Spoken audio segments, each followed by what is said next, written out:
நம்பகத்தன்மையான செய்திகளுக்கு RTM. வணக்கம், நான் பிரிசிலா பிரியா ஆரோக்கியசாமி. முதலில் முதன்மை செய்திகளை காண்போம்.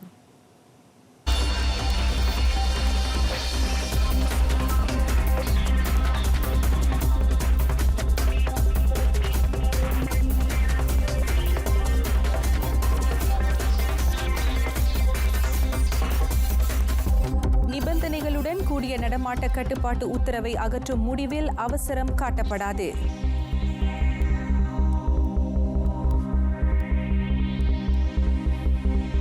வெளிநாட்டு தொழிலாளர்களை COVID-19 சோதனைக்கு உட்படுத்தும்படி முதலாளிகளுக்கு ஆலோசனை.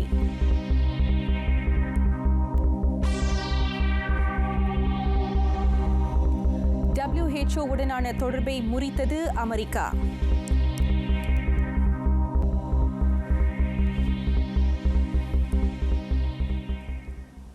கஅமாத்தான் கவாய் அறுவடை திருவிழாவை கொண்டாடும் சபா சரவாக் மக்களுக்கு பிரதமர் தான் ஸ்ரீ முஹிடின் யாசின் வாழ்த்து கூறியிருக்கின்றார். மலேசியாவில் சமய சகிப்புத்தன்மையின் வெளிப்பாடாக பலின மக்களுக்கு இடையே நல்லிணக்கத்தை மேலும் வலுவூட்டுவதற்கு அவ்விரு பண்டிகைகளும் களமாக அமையும் என அவர் நம்பிக்கை தெரிவித்தார். COVID-19 பெருந்தொற்றை கட்டுப்படுத்த நாடு போராடி வருவதற்கு மத்தியில் இவ்வாண்டுக்கான கஅமாத்தான் கவாய் பண்டிகைகள் இம்முறை மாறுபட்ட சூழலில் கொண்டாடப்படவுள்ளது. எனினும் அந்த சூழல் குடும்ப உறுப்பினர்கள், அண்டை அயலார் ஆகியோருடன் நல்லுறவை வேரூன்றச் செய்ய தடையாக இருக்காது என தாம் நம்புவதாக தான் ஸ்ரீ முஹிடின் தெரிவித்தார். நல்ல விளைச்சலுக்கு வித்திட்ட அறுவடை காலத்துக்கு நன்றி தெரிவிக்கும் அடையாளமாக அவ்விரு விழாக்களும் கொண்டாடப்படுகின்றன. சபாவில் வாழும் கடசான் டுசுன் சமூகத்தினர் நாளை கஅமாத்தான் விழாவை வரவேற்கும் வேளை சரவாக்கில் டாயாக் சமூகத்தினர் திங்கட்கிழமை கவாய் பண்டிகையை கொண்டாடவிருக்கின்றனர். நிபந்தனையுடன் கூடிய நடமாட்ட கட்டுப்பாட்டு உத்தரவை ஜூன் 9ஆம் தேதியுடன் முடிவுக்கு கொண்டு வருவது பற்றி முடிவெடுக்க இது உரிய தருணமன்று. சூழலை கண்காணித்த பின்னரே முடிவெடுக்க இயலும் என சுகாதார தலைமை இயக்குநர் டாக்டர் நூர் ஹிஷாம் அப்துல்லா விளக்கினார். மே 4ஆம் தேதி முதல் நேற்று வரை நாட்டில் COVID-19 தொற்றுக்கு இலக்கான 1800 பேரில் 222 பேர் மட்டுமே மலேசிய குடிமக்கள். எஞ்சியோர் அந்நிய தொழிலாளர்கள் என்பதை டாக்டர் நூர் ஹிஷாம் சுட்டிக்காட்டினார். கடந்த 2 நாள்களில் 172, 187 என பாதிக்கப்பட்டோர் எண்ணிக்கை பதிவு செய்யப்பட்டாலும் சம்பந்தப்பட்ட மலேசியர்களின் எண்ணிக்கை இரட்டை இலக்கத்தில் இருந்தது. இதன் அடிப்படையில் மலேசியர்கள் அனைவரும் SOP நிர்ணயிக்கப்பட்ட சீரான நடைமுறையை பின்பற்றும் வேளையில் அந்நிய தொழிலாளர்கள் அதனை கடைபிடிக்கின்றனரா என்ற கேள்வியும் எழும்புகிறது. நாட்டு மக்களின் உடல்நலம் பற்றிய விவகாரம் என்பதால் SOP கடைபிடிக்கப்படுவதன் அவசியம் பற்றி அந்நிய தொழிலாளர்களிடம் விழிப்புணர்வை ஏற்படுத்த வேண்டும். அதேவேளையில் நோன்பு பெருநாள் காலகட்டத்தில் மலேசியர்கள் SOPயை கடைபிடித்தனரா என்பது அடுத்த வாரத்துக்கு பின்னரே தெரிய வரும் என்றும் அவர் கூறினார். மே 4ஆம் தேதி தொடங்கி 29ஆம் தேதி வரையில் அந்நிய தொழிலாளரை உட்படுத்தி COVID-19 தொற்றுகள் அதிகரிக்கும் என சுகாதார அமைச்சு கணித்திருப்பதாக அவர் குறிப்பிட்டார். இந்நிலையில் அந்நிய தொழிலாளர் வசிப்பிட சிக்கல்களுக்கும் தீர்வு காணப்படும். COVID-19 மட்டுமின்றி ஏனைய தொற்று நோய்களும் பரவாதிருக்க மற்ற அமைச்சுகள், நிறுவனங்களுடன் சுகாதார அமைச்சு ஒத்துழைப்பை மேற்கொள்ளும் என டாக்டர் நூர் ஹிஷாம் உறுதியளித்தார். நாட்டில் COVID-19 உறுதிப்படுத்தப்பட்ட அந்நிய நாட்டவர்களில் சுமார் 80 விழுக்காட்டினர் தொற்றுக்கான அறிகுறியை கொண்டிருக்கவில்லை. துப்புரவு சேவையை வழங்கும் நிறுவனம் ஒன்றில் தொற்று உறுதிப்படுத்தப்பட்ட 24 வங்காளதேச தொழிலாளரிடம் தொற்றுக்கான அறிகுறி அறவே காணப்படாதது மேலும் அதிர்ச்சி அளிப்பதாக டாக்டர் நூர் ஹிஷாம் அப்துல்லா தெரிவித்தார். Kalau kita lihat daripada kluster-kluster yang lain, lebih kurang 80% tak ada gejala. Dan ini sekarang ni inisiatif kita ialah menyaring mereka. Dan sekarang ni kita nak tahu, nak pasti sama ada saringan tu, kalau kita dapatkan menjalankan saringan tersebut, yang bukan warga negara kita mengikut kluster. Jadi kita tak kumpulkan untuk semua warga negara, tapi kita menggunakan kluster. சம்பந்தப்பட்ட நிறுவனம் முன்னெச்சரிக்கை நடவடிக்கையாக அதன் கீழ் பணிபுரியும் 150 வெளிநாட்டு தொழிலாளர்களை COVID-19 பரிசோதனைக்கு உட்படுத்தியது. சோதனை முடிவில் 126 பேருக்கு தொற்று இல்லை என உறுதிப்படுத்தப்பட்டது. தொற்று உறுதிப்படுத்தப்பட்டவர்களில் 20 பேர் ஸ்லாங்கூர் சுங்கைபுலோ மருத்துவமனையிலும் மேலும் 4 நெகிரி செம்பிலான் ஸ்ரம்பான் துவான்கு ஜாஃபா மருத்துவமனையிலும் சிகிச்சை பெற்று வருவதாக டாக்டர் நூர் ஹிஷாம் அப்துல்லா தெரிவித்தார். இதனிடையே சம்பந்தப்பட்ட 24 வங்காளதேச தொழிலாளர்களுடன் நெருங்கிய தொடர்பில் இருந்ததாக இதுவரை 428 பேர் அடையாளம் காணப்பட்டனர். இவ்வேளையில் புதிய தொற்று பரவல்களுக்கான காரணத்தை சுகாதார அமைச்சு இன்னமும் ஆராய்ந்து வருவதாக டாக்டர் நூர் ஹிஷாம் தெரிவித்தார். அந்நிய தொழிலாளர் மத்தியில் COVID-19 தொற்று பரவலை தடுக்க மருத்துவ சோதனை உள்ளிட்ட SOP நிர்ணயிக்கப்பட்ட சீரான நடைமுறைகளை முதலாளிகள் மேற்கொள்ள வேண்டும். அத்துடன் தொற்றுக்கு இலக்கானோரை கண்டறிவதில் சுகாதார அமைச்சுடன் ஒத்துழைக்கும் இத்தகைய நடவடிக்கைகளை மேற்கொள்ளும் முதலாளிகளை அவர் பாராட்டினார். அரசாங்கம் வகுத்திருக்கும் SOP-யை பின்பற்றுவதன் அவசியத்தை தொற்று பரவலை தடுப்பது மீதான விழிப்புணர்வையும் அந்நிய தொழிலாளர்களுக்கு முதலாளிகள் தொடர்ந்து எடுத்துரைக்க வேண்டும் என டாக்டர் நூர் ஹிஷாம் கேட்டுக் கொண்டார். மெதுவோட்டம் அல்லது வாகனமோட்டும் போன்ற தனியாக மேற்கொள்ளும் நடவடிக்கைகளின் போது பொதுமக்கள் முகக்கவசம் அணிய தேவையில்லை.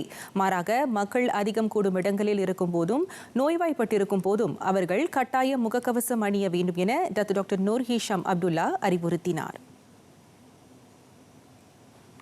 COVID-19 பரவல் சங்கிலியை துண்டிக்கவே முகக்கவச பயன்பாடு ஊக்குவிக்கப்படுகிறது. எனினும் மக்கள் அதிக நடமாட்டம் இல்லாத இடங்களில் அதனை பயன்படுத்த வேண்டியதில்லை என டாக்டர் நூர் ஹிஷாம் தெரிவித்தார். N95 ரக முகக்கவசத்தை 3 அல்லது 4 மணி நேரம் வரை அணிவதால் அழுத்தம் உண்டாகும். இரத்தத்தில் உயிர்வளியின் அளவு குறைந்து மரணத்திற்கு கூட வழிவகுக்கும் என்றார் அவர். அமெரிக்காவில் N95 ரக முகக்கவசத்தை நீண்ட நேரம் வரை அணிந்த ஆடவரின் இரத்தத்தில் பிராணவாயு அளவு குறைந்ததை அடுத்து கார் விபத்தில் சிக்கி பலியானதை அவர் உதாரணமாக காட்டினார். இதனிடையே அந்நிய தொழிலாளர்களை தற்காலிகமாக பணி நிறுத்தம் செய்வதுடன் மருத்துவ சுகாதார பரிசோதனைக்கு உட்படுத்தி தொற்றிலிருந்து விடுபட்டவர்கள் என உறுதி செய்யப்பட வேண்டும் என முன்வைக்கப்பட்டுள்ள பரிந்துரை நடைமுறைக்கு ஏற்றதாக இல்லை என டாக்டர் நூர் ஹிஷாம் கூறினார். சுமார் 50 லட்சம் அந்நிய தொழிலாளர்களை மருத்துவ பரிசோதனைக்கு உட்படுத்த அமைச்சிடம் அதிக எண்ணிக்கையிலான COVID-19 வைரஸ் ஆய்வு கூடங்கள் இல்லை என்றார் அவர். நிர்ணயிக்கப்பட்ட நடைமுறையை பின்பற்றாத பொழுதுபோக்கு பகுதிகளையும் பொது பூங்காக்களையும் மூட ஊராட்சி மன்றங்களுக்கு அதிகாரம் உள்ளது. தித்திவாங்சா பூங்கா நேற்று தொடங்கி மூடப்பட்டது தொடர்பில் பாதுகாப்பு விவகாரங்களுக்கான முதன்மை அமைச்சர் டாக்டர் ஸ்ரீ இஸ்மாயில் சப்ரி யாக்கூப் கருத்துரைத்தார். தித்திவாங்சா பூங்காவில் நிர்ணயிக்கப்பட்ட எண்ணிக்கையை விட அதிகமான மக்கள் ஒன்று கூடியதை அடுத்து COVID-19 தொற்று பரவுவதை தடுக்கும் நடவடிக்கையாக அது மூடப்பட்டது. நிர்ணயிக்கப்பட்ட உத்தரவை பொதுமக்கள் மீறும் பட்சத்தில் உரிய நடவடிக்கை எடுக்கும் அதிகாரத்தை ஊராட்சி மன்றங்களுக்கு தாம் வழங்கியதாக டாக்டர் ஸ்ரீ இஸ்மாயில் சப்ரி யாக்கூப் தெரிவித்தார். உத்தரவு மீறப்படும் பட்சத்தில் பொது பூங்காக்களையும் பொழுதுபோக்கு பகுதிகளையும் மூடுவது அப்பகுதியில் உள்ள ஊராட்சி தரப்பினரின் முடிவுக்கு உட்பட்டது. நேற்று தொடங்கி அடுத்த தேதி அறிவிக்கப்படும் வரை தித்திவாங்சா ஏரி பூங்காவிற்கு பொதுமக்களின் வருகைக்கு தடை விதிப்பதாக ஃபேஸ்புக் சமூக வலைதளத்தின் மூலமாக கோலாலம்பூர் மாநகர மன்றம் தெரிவித்திருந்தது. இதனிடையே திரங்கானுவில் புக்கெட் பஸ்ஸா பொழுதுபோக்கு பூங்காவும் தற்காலிகமாக மூடப்பட்டுள்ளது. COVID-19 தொற்றை கட்டுப்படுத்தும் முயற்சியாக அப்பூங்கா பொதுமக்களுக்காக மூடப்பட்டது. பாதுகாப்பு நடவடிக்கைக்காக போலீஸ், பொது தற்காப்பு படை, ரேலா உறுப்பினர்கள் அப்பகுதியில் நிறுத்தப்பட்டுள்ளனர். நாளையுடன் நிறைவுக்கு வரும் பந்த்வான் பிரிஹத்தின் நேஷனல் உதவி திட்டத்தின் மேல்முறையீட்டுக்கான கால அவகாசத்தை நீட்டிப்பது குறித்து அரசாங்கம் பரிசீலிக்கிறது. எனினும் நிதி அமைச்சுக்கும் உள்நாட்டு வருமான வரி வாரியத்துக்கும் இடையிலான பேச்சுக்களின் முடிவை பொறுத்து அது அமையும் என நிதியமைச்சர் தங்கு டாக்டர் ஸ்ரீ சஃப்ருல் தங்கு அப்துல் அசீஸ் தெரிவித்தார். பந்த்வான் பிரிஹத்தின் நேஷனல் உதவி திட்டத்திற்கு தகுதி பெற்றவர்களில் பெரும்பாலானோருக்கு தொகை வழங்கப்பட்டுவிட்டது. புதிதாக விண்ணப்பித்தவர்கள், மேல்முறையீடு செய்தவர்கள் மட்டுமே இன்னும் உதவி தொகை பெறாமல் இருக்கக்கூடும் என தங்கு டாக்டர் ஸ்ரீ சஃப்ருல் தெரிவித்தார். தேவை இருப்பின் மேல்முறையீட்டுக்கான கால அவகாசத்தை நீட்டிக்க அமைச்சுக்கு எவ்வித சிக்கலும் இல்லை என்றார் அவர். தலைநகரில் விஸ்மா BSNல் தங்கு டாக்டர் ஸ்ரீ சஃப்ருல் செய்தியாளர்களிடம் பேசினார்.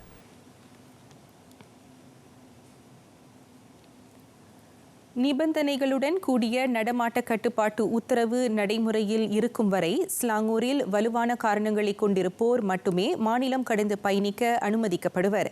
இறப்பு மற்றும் அவசர சூழல் தொடர்பான விண்ணப்பங்களுக்கு மட்டுமே அனுமதி வழங்கப்படும் என்று ஸ்லாங்கூர் போலீஸ் கூறியிருக்கிறது.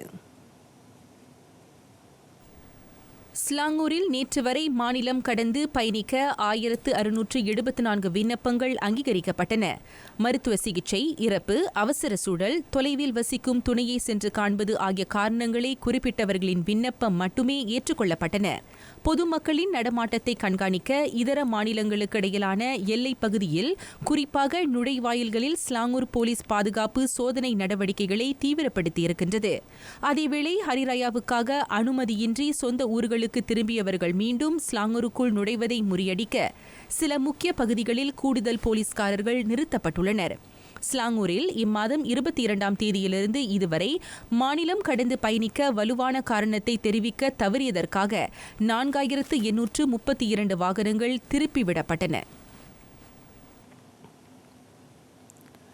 நடமாட்ட கட்டுப்பாட்டு உத்தரவு காலகட்டம் முழுவதும் மின் கட்டணத்தை கணக்கிட குறிப்பிட்ட விகிதத்துக்கான அணுகுமுறையை TNB தெனாக நேஷனல் நிறுவனம் கையாண்டது. இதன் வழி குறிப்பிட்ட காலகட்டத்துக்கான மின் கட்டணத்தை ஒருங்கிணைக்க இயலும் என்பதுடன் பயணீட்டாளர்களுக்கு கூடுதல் கட்டணம் விகிதப்படுவதையும் தவிர்க்க முடியும் என அமலாக்கப் பிரிவு தலைமை அதிகாரி மிகாட் ஜலாலுடீன் மிகாட் ஹசன் விளக்கினார். பயணீட்டாளர் குடியிருப்பு அல்லது மனைகளில் உள்ள மீட்டரை அடிப்படையாக கொண்டு TNB கணக்கிட்ட பின் இதற்கு முன் பெற்ற கணிப்பு அடிப்படையிலான மின் கட்டண அறிக்கைகள் சீரமைக்கப்படும். Pengguna yang menerima bil anggaran bulan Mac, April dan Mei dan akan menerima bil sebenar pada bulan Jun untuk tempoh 4 bulan. So katakanlah penggunaan sebenar itu adalah 1400 kWh. Maka kaedah prorata kita akan bahagikan 1400 ni kepada 4 sebab 4 bulan untuk mendapatkan penggunaan sebulan. March April மாத மின் கட்டணம் அளவுக்கு அதிகமாக இருப்பதாக பயணீட்டாளர்கள் குறை கூறியிருக்கின்றனர். மொத்த கட்டணம் மற்றும் நடமாட்ட கட்டுப்பாட்டு காலகட்டத்தில் அதிகமான பயணீடு காரணமாக மின் கட்டணம் அதிகரிக்கக்கூடும் என மிகாட் ஜலாலுடீன் சுட்டிக்காட்டினார்.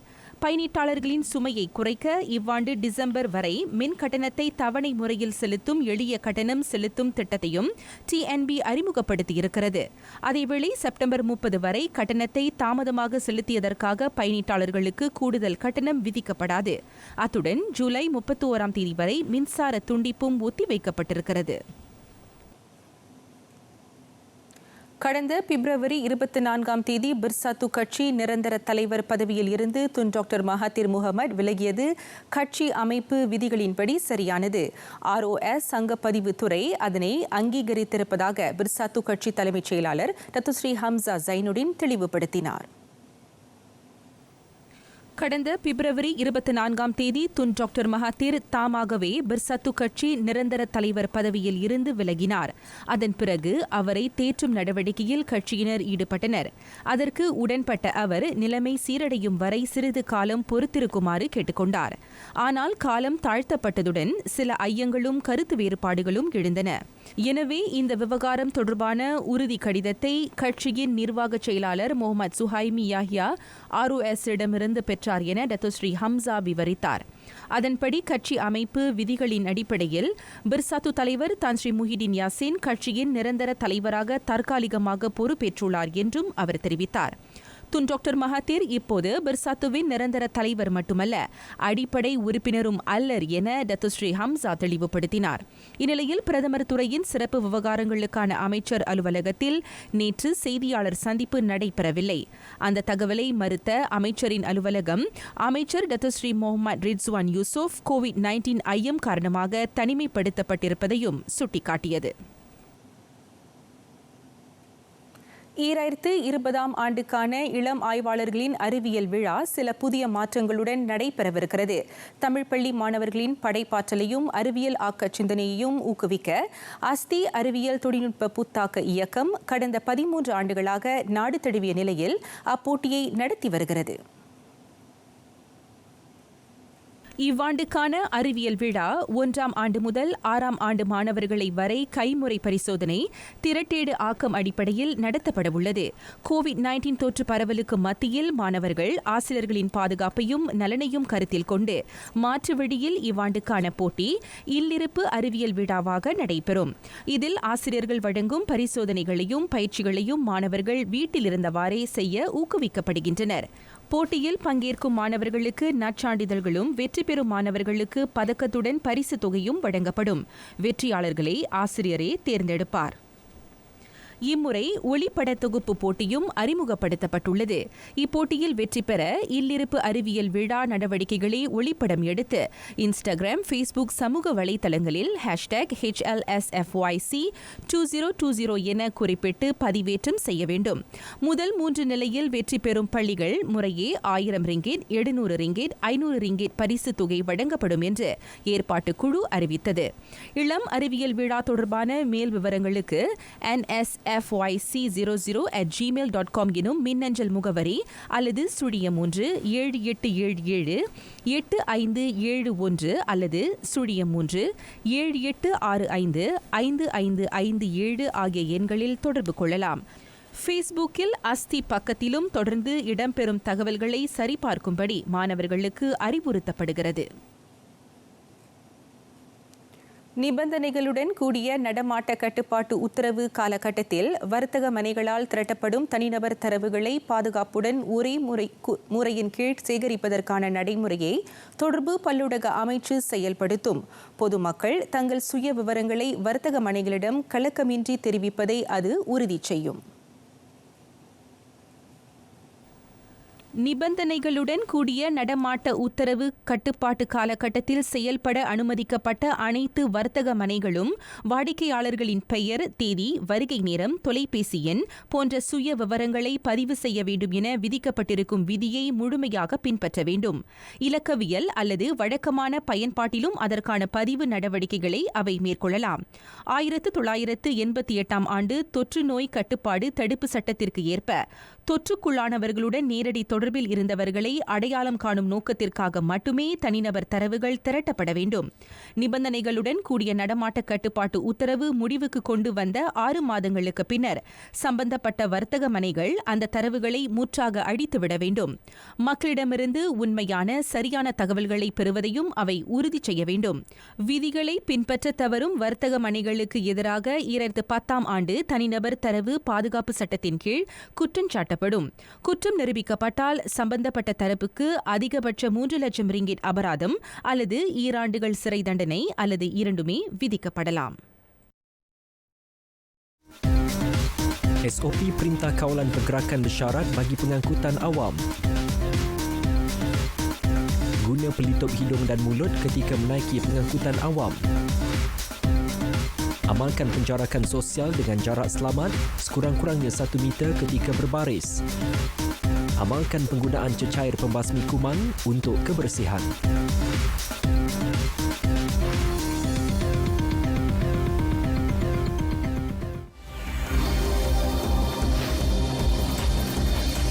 கோவிட்-19 இரத்த பரிசோதனை மாதிரிகளை பறித்து ஓடிய குரங்குகள்.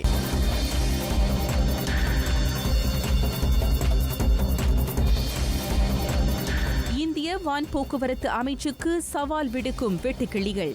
விபரம் உலக நடப்புகளில்.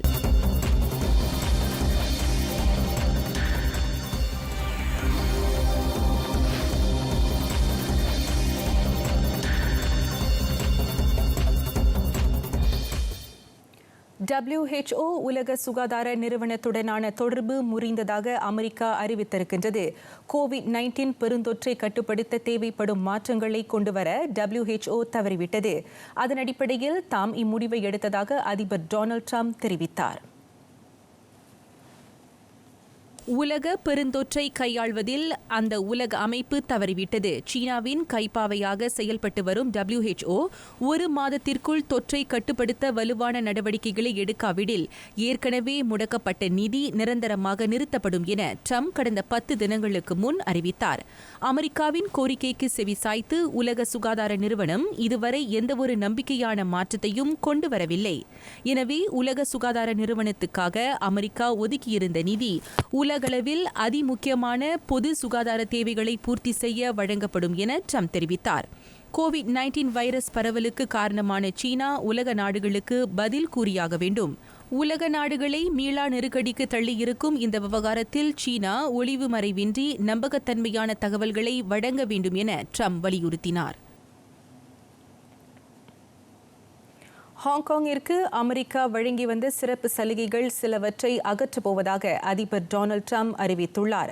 ஹாங்காங் மீதான கட்டுப்பாட்டை பெய்ஜிங் விரிவுபடுத்தியிருக்கும் நிலையில் அமெரிக்க பல்கலைக்கழகங்களில் பயில சீன மாணவர்கள் சிலருக்கு தடை விதிக்கவும் அவர் உத்தரவிட்டார். ஹாங்காங்கில் சீன ஆட்சிக்கு எதிரான நடவடிக்கைகளை குற்றமென வகைப்படுத்தும் சட்டத்தை நடைமுறைப்படுத்த பெய்ஜிங் இவ்வாரம் நெருக்குதல் அளித்தது. அந்த நிதி மையத்தில் சீனாவின் அதிகாரம் வலுப்படுத்தப்படுவதை எதிர்த்து கடந்த ஓராண்டாக ஆர்ப்பாட்டங்கள் வலுத்து வரும் நிலையில் இந்த புதிய சட்டம் அறிமுகப்படுத்தப்படுகிறது. ஆனால் இது ஹாங்காங் மக்களுக்கு மட்டுமல்லாமல் உலக மக்களுக்கே செய்யப்படும் துரோகம். ஹாங்காங்கின் நீண்ட நாள் தனித்தன்மையையும் கௌரவத்தையும் குலைக்கும் செயல் இதுவென ட்ரம்ப் குறை கூறினார். அதேவேளையில் அமெரிக்காவின் பாதுகாப்புக்கு மறுட்டலை ஏற்படுத்தக்கூடிய சீன மாணவர்கள் அமெரிக்க பல்கலைக்கழகங்களில் பயில தடை விதிக்கப்பட வேண்டும் என்றும் அவர் உத்தரவிட்டார். கோவிட்-19 பொது முடக்கத்தால் அந்நிய மாணவர்களின் இணைய வகுப்புகள் அதிகரித்திருக்கும் வேளையில் இது பல்கலைக்கழகங்களுக்கு பாதிப்பை ஏற்படுத்தும் என அமெரிக்க பல்கலைக்கழகங்கள் கடுமையாக சாடின. இந்தியா புதுடெல்லியில் ஆய்வக பணியாளரிடமிருந்து கோவிட்-19 இரத்த பரிசோதனை மாதிரிகளை குரங்குகள் பறித்துச் சென்ற சம்பவம் அதிர்ச்சியை ஏற்படுத்தியது. அவ்வட்டாரத்தில் அந்த பெருந்தொற்று பரவல் மேலும் தீவிரமடையும் என மக்கள் அச்சத்தில் உறைந்திருக்கின்றனர். மீரூட் மருத்துவக் கல்லூரி வளாகத்தில் பரிசோதனைக்காக கோவிட்-19 இரத்த மாதிரிகளை எடுத்துச் சென்ற ஆய்வக பணியாளரை தாக்கிய குரங்குகள் கூட்டம் அவரை தாக்கியதுடன் அம்மாதிரிகளையும் பறித்துச் சென்றன. மரத்தின் மேல் அமர்ந்த குரங்குகளில் ஒன்று சோதனை மாதிரியை கடித்து மென்றதாக கூறப்படுகிறது. அந்த சம்பவத்தின் காணொளி தற்போது சமூக ஊடகங்களில் பரவலாக பகிரப்பட்டு வருகிறது. சில மணி நேரத்திற்கு பின்னர் மரத்திற்கு கீழே கண்டெடுக்கப்பட்ட இரத்த மாதிரி பெட்டியில் சேதம் எதுவும் காணப்படாத நிலையில் தொற்று பரவக்கூடுமோ என மக்கள் அச்சம் கொள்ள தேவையில்லை என மீரூட் மருத்துவக் கல்லூரியின் அதிகாரி தீராஜ் ராஜ் அறிவுறுத்தினார். குரங்குகள் திருடிச் சென்ற 3 புதிய இரத்த மாதிரிகளும் மீண்டும் பரிசோதனைக்கு உட்படுத்தப்பட்டன. கோவிட்-19 தொற்று விலங்குகள் மத்தியில் அடையாளம் காணப்பட்ட போதிலும் இதுவரை விலங்கிடமிருந்து மனிதருக்கு கோவிட்-19 தொற்று பரவும் என அறிவியல் பூர்வமாக உறுதிப்படுத்தப்படவில்லை.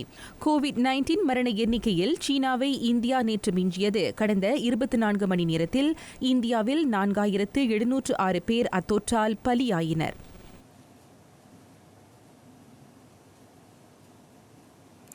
இந்தியாவில் பயிர் வளங்களை பேரளவில் அழித்து வரும் வெட்டுக்கிளிகளால் தற்போது விமான நிறுவனங்களும் பாதிப்பை எதிர்நோக்கியிருக்கின்றன. பெரும் கூட்டமாக பறந்து செல்லும் வெட்டுக்கிளிகளின் படை விமானங்களை நாசமாக்கிவிடும் என இந்திய வான் போக்குவரத்து அமைச்சு எச்சரிக்கை விடுத்திருக்கின்றது. கடந்த 30 ஆண்டுகளில் இந்தியாவில் வேளாண் பயிர்களை வெட்டுக்கிளிகள் பெருமளவில் அழித்திருப்பது இதுவே முதன்முறை. கோவிட்-19 தொற்றின் எதிரொலியால் தேசிய அளவில் அறிவிக்கப்பட்ட முடக்க காலத்தில் ஏற்பட்ட இழப்பை சரிசெய்ய விவசாயிகள் போராடி வருவதற்கு இடையே அறுவடைக்கு தயார் நிலையில் இருக்கும் பயிர்களை வெட்டுக்கிளிகள் நாசமாக்கி வருகின்றன. இந்நிலையில் இந்தியாவில் வெட்டுக்கிளிகளின் கூட்டம் மேலும் பெருகியிருப்பதாக வான் போக்குவரத்து அமைச்சு தெரிவித்தது. உலகின் மிக மோசமான இந்த பூச்சி இனத்தால் விமானம் புறப்படுவதிலும் தரையிறங்கும் போதும் பெரும் சிரமத்தை எதிர்நோக்க நேரிடும் என அது எச்சரித்தது. வெட்டுக்கிளி உருவத்தில் சிறியதாக தோன்றலாம், ஆனால் படையாக சேர்ந்து அவை தாக்கும் போது பேரிழப்பு மட்டுமே மிஞ்சும். விமானியின் பார்க்கும் தொலைவையும் அவை இடைமறித்துவிடும். எனவே வெட்டுக்கிளி படையெடுப்பால் பாதிக்கப்பட்ட வான் பகுதிக்குள் நுழைய வேண்டாம் என விமான நிறுவனங்களுக்கு அறிவுறுத்தப்பட்டிருக்கிறது. ஆப்பிரிக்காவிலிருந்து மேலும் பல வெட்டுக்கிளி கூட்டங்கள் அடுத்த மாதம் இந்தியாவுக்குள் ஊடுருவும் என கூறப்படும் வேளையில் அதனால் மிகப்பெரிய பஞ்சம் கூட உருவாகலாம் என எச்சரிக்கப்பட்டிருக்கிறது.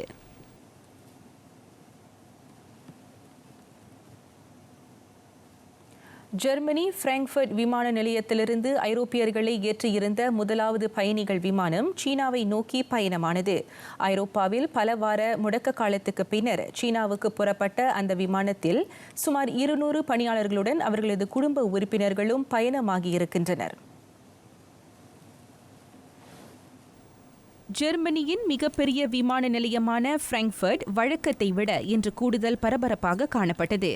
லுஃப்டென்சா விமான நிறுவனத்திற்கு சொந்தமான LH-342 விமானம் பிராங்க்ஃபர்ட்டிலிருந்து தியான்ஜினை நோக்கி சிறகை விரிக்க தயார் நிலையில் இருந்தது. பயணிகள் புறப்பாடு முனையத்தில் பயண பெட்டிகளுடன் திரண்டிருந்த முகக்கவசம் அணிந்த பயணிகள் கடும் சோதனைக்கு உட்படுத்தப்பட்டனர். சீனா நோய் தொற்று கட்டுப்பாட்டு நடவடிக்கைகளை கடுமையாக்கியிருப்பதால் தியான்ஜினிலும் மேலும் சில சோதனைகள் ஐரோப்பியர்களுக்கு காத்திருக்கின்றன. பயணிகள் உடல் வெப்ப பரிசோதனை, COVID-19 சோதனை ஆகியவற்றுக்கு பின் அவர்கள் தனிமைப்படுத்தப்படுவர். இந்த பயணத்தை எண்ணி மகிழ்ச்சியில் இருந்த பயணிகளில் பலர் தனிமைப்படுத்தப்படும் காலகட்டம் குறித்து சற்று கலக்கம் தெரிவித்தனர். அனைத்துலக நகரங்களுக்கு இடையிலான விமான சேவைகளுக்கான கட்டுப்பாடுகளை சீனா சில தினங்களுக்கு முன்னர் தளர்த்தியது. இவ்வேளையில் பிராங்க்ஃபர்ட்டிலிருந்து இரண்டாவது விமானம் ஜூன் 3ஆம் தேதி ஷாங்காய்க்கு புறப்பட திட்டமிடப்பட்டிருக்கிறது. WTO உலக வர்த்தக நிறுவனம் அதன் புதிய தலைமை இயக்குநரை தேர்வு செய்ய தயாராகி வரும் வேளையில் ஆப்பிரிக்க வேட்பாளரே அப்பதவிக்கு நியமிக்கப்பட வேண்டும் என எகிப்து வலியுறுத்தியிருக்கின்றது. அந்த முக்கிய பொறுப்பை ஏற்றுக்கொள்ள ஆப்பிரிக்க நாடுகள் முன் வந்துள்ளது இதுவே முதன்முறை என எகிப்தின் முன்னாள் அரச தந்திரி ஹமீத் மம்டோ தெரிவித்தார்.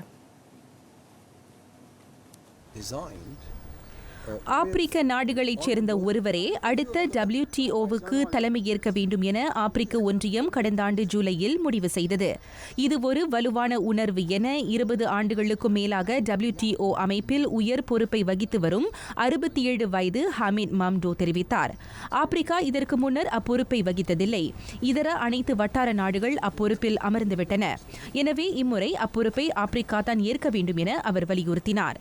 WTOவின் நடப்பு தலைவர் ரோபேர்ட்டோ அசெவேடோவின் பதவிக்காலம் முடிய இன்னும் ஓராண்டு இருக்கும் வேளையில் தனிப்பட்ட காரணங்களின் பேரில் ஆகஸ்ட் 31ஆம் தேதியுடன் அப்பொறுப்பிலிருந்து விலகுவதாக இம்மாத தொடக்கத்தில் அறிவித்தார். அசெவேடோவின் திடீர் அறிவிப்பால் புதிய வேட்பாளர் தேர்வுக்கான களத்தில் உலக வர்த்தக நிறுவனம் இறங்கியிருக்கிறது. ஜூன் 8ஆம் தேதி வேட்பாளர் பெயர் பட்டியல் வெளியிடப்படும்.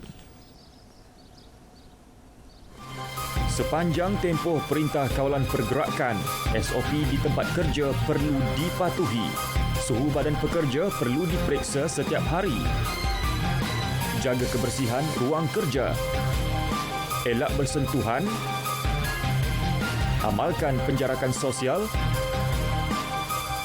Laksanakan konsep bekerja dari rumah. Patuhi perintah kuarantin dan cuti sakit.